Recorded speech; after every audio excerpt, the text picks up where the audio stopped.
Yo, what is going on, everyone? I am back with another review video. It is going to be on my x-raypad Traigun, something that has been pretty on the radar, at least for me, because it is fairly unique with it being a Cordura surface, and I don't particularly use Cordura surfaces very often.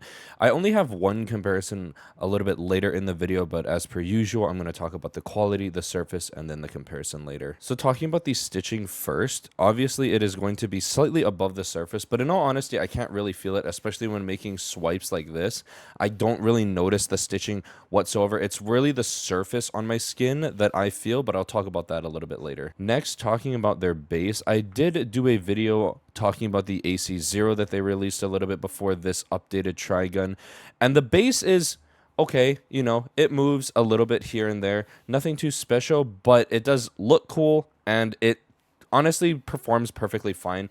I've never really had an issue with it moving up and down, mainly because this is a fairly large pad sitting at 500 by 500, but other than that, it's really not that big of a deal. Now, talking about the surface, this is the more interesting part in my opinion, because typically Cordura, at least the surfaces that I have used personally, they tend to be a lot faster, while this is very balanced in all honesty. I don't feel like it's too fast, and I don't feel like it's too slow. I feel like the stopping power is right where I like it. The dynamic friction is fantastic, and the initial friction is incredibly light. The main thing with the surface is I feel like you might want an arm sleeve if you play track heavy games. When I was playing Overwatch motions like this, you can see even here that my skin is like pulling on the pad itself, which for me is not a big deal. I don't particularly care about it, but I know that it is going to be a hindrance for a lot of people if they're not used to using a lot of pads that have like that tuggy feeling. So I would highly suggest using a sleeve with this pad, preferably not cloth. Something like this material for an arm sleeve would be really good.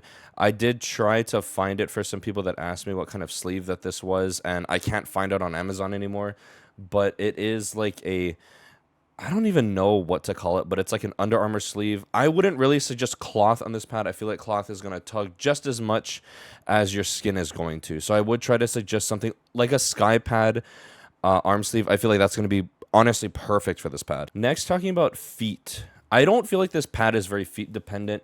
Even grabbing something like G303 at stock skates, it feels just as nice and glidey as you can see. I don't feel like it's really all that fast. I'm kind of just spinning it with a lot of force.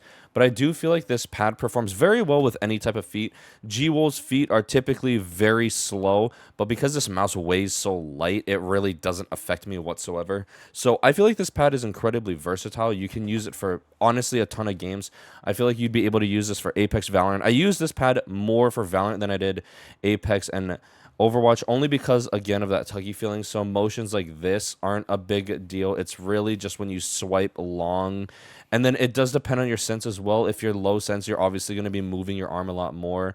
If you're like a wrist aimer, I feel like you'll be perfectly fine. There's not going to be any tug because you're not moving your arm at all.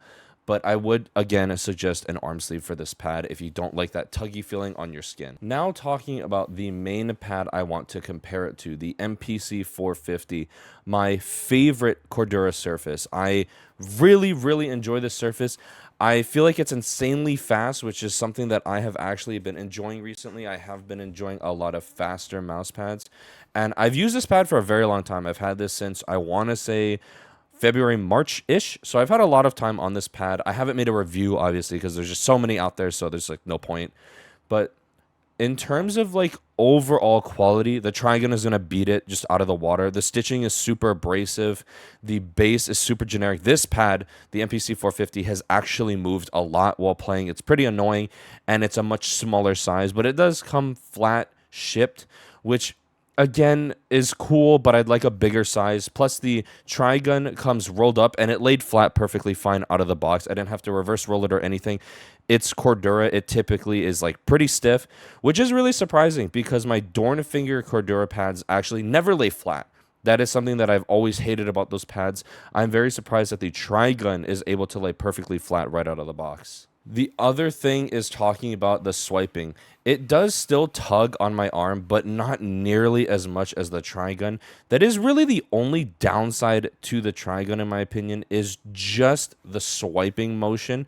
Other than that, I feel like it works very well. It's definitely more versatile than an MPC depending on how well your stopping power is. So really just depending on how well your mouse control is, I feel like the MPC450 might not be for you. If you can use speed pads in Valorant, you're a fucking god. Just use an MPC450. I don't really see why not. So really the biggest differences between these two pads is this one doesn't tug as much. It's a lot faster with a lot less stopping power.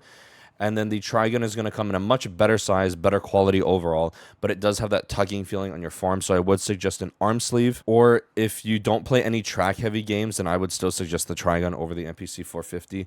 I just prefer this surface more than I do the Traigun.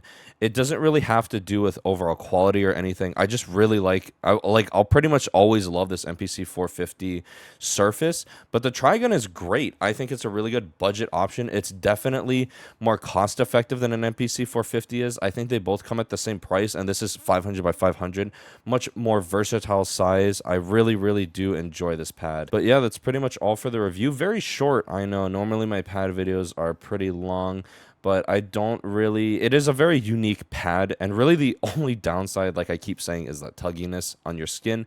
Other than that, it's perfectly fine. I feel like there's no reason to not try it if you want to get into Cordura, although I feel like nothing really beats cloth. I feel like cloth is always going to be the most superior type of surface. But yeah, that's pretty much all for the review. If you guys have any questions, please leave it in the comments below, or DM me on Twitter, or join my Discord if you're an absolute alpha male Chad, and chat with me there. I respond more on Discord than I do Twitter DMs and YouTube comments. Twitter DMs I pretty much don't see sometimes, and then YouTube comments there are, I don't know, I just don't really peruse YouTube very much. But I am on Discord fairly often, so I would suggest that as like the main source of contacting me if you have any questions. But yeah, I hope you have a wonderful rest of your week, and I hope to see you on the next video. Peace.